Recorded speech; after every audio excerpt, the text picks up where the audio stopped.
Баршаңызға сәлем. Сіздермен осы трендте болған ауызашарға мак-любе тамағының жасалу жолын көрсетемін. Менің жасалу жолымда осылай сухой сковородкеге етті ірі қылып осылай турадым. Менде жылқының еті ірілеп турап, сухой сковородке осылай суы шығады, жайлап міне суы шығады. Тұздап, одан кейін тағы бір стақан 200 грамм 250 грамм су құйып піскенше етті 1 сағаттай пісіріп аламыз, азықпай жай отта. Онан соң міне көріп тұрғандай сәбіз картопты тазалап алып, осылай домалақ қылтып турайсыздар. Оларды майға, сұйық майға осылай қуырып аламыз, екі жағын қызартып. Сәбізді, онан соң картопты қуырып аламыз, сұйық майға қызартып, екі жағын осылай қып-қызыл болып піседі. Онан соң етімізде дайын болып қалды. Осы арада енді күрішімізді сұйық майға 3-4 қасық сұйық май құйып, сковородкаға міне күрішті салып, 15 минутта қуырып аламыз майға. Майға осылай жай асықпай отырып қуырамыз, тез-тез араластырып тұру керек. Осылай лопаткамен арасты жабыс қалмайтындай, қатып қалмайтындай жақсылап араластырып тұрасыздар. Тез-тез арасында тұз салды міне. Бір шай қасықтай тұз салып жақсылап араластырасыздар. Онан кейін мен бір шай қасық куркума қостым, күріштің цветі әдемі болу үшін. Және жақсы дәм береді куркума күрішке. Куркума кез келген магазинде болады. Міне осындай куркума, бір шай қасық қостым, жақсылап араластырамыз. Онан соң қазанымызды дайындап қойдым. Міне астына сұйық май құйып, пиязды осылай қалың қылып турайсыздар астына. Пияздан кейін жаңа піскен етіміз міне үстіне салдым піскен етті. Онан соң сәбізді жайғастырдым осылай. Сәбізден кейін картопты салдым міне. Бұлар бәрі пісіп тұр, уже астында дайын тұр деген сөз. Бұның бәрі бізде піспеген тек күрішіміз ғана. Осыдан кейін бетіне күрішті жақсылап саламыз. Арасына тұз себуді ұмытпаңыздар, кішкене тұз сеуіп жүріңіздер, өйткені қуырған кезде картоп сәбізге тұз қосылмаған.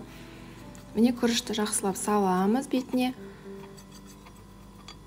Осы кезде кипяток, қайнаған суларыңыз дайын тұру керек. Қазанның асты қосулы тұр, қосып қоямыз. Кипятокты құйып, еттің суы мынау жаңа қалған, сонан аздап құйып жібердім, дәмі шықсын деп. Онан соң кипяток міне қайнаған суды құйдым. Қазанды қатты толтырмай, бір кішкентай беті жабылғанша толтырамыз. Міне күріштің беті қайнап жатыр. Міне 5 минутта қайнатып, суы тартылғанша. Тұзын көріңіздер, кішкене тұз аз болса тұз қосасыздар. Қайнады күрішіміз, суы тартылғанша күтіп, бетін жауып қоямыз. Жарты сағатта дайын болады бұл күрішіміз. Енді салатқа енді міне огурцы, помидор, зелендердің бәрін қоса берсеңіздер болады. Морковный салат қойсаңыздар болады жанына. Менде осылай огурцы, помидор, көк жуа, кукуруз банкадағы, горох қостым. Тұз салып, жақсы приправаларыңыз болса қосып, оливковый маймен араластырдым. Оливковый маймен араластырып, дайын тұр уже салатымыз. Енді күрішті түсіреміз.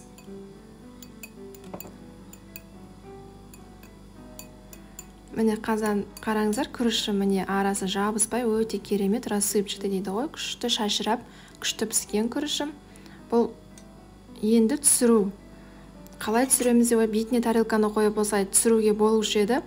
Ыдысымыз ыңғайсыздау болды. Шыны ыдыс болған соң кішкене қорқақтап, бетіне қазанды жайлап түсіруге тура келді.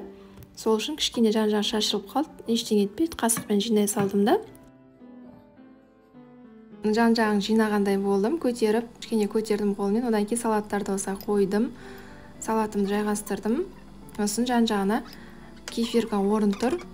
Айранымызды құямыз. 2 жерден ғана айранды құйдым, өйткені көбісіне ұнамауы мүмкін деп, қалған айранды кесеге құйып қойдық. Қалай ұсынсаңыз да өздеріңіз білесіздер, ас болсын жасап көріңіздер.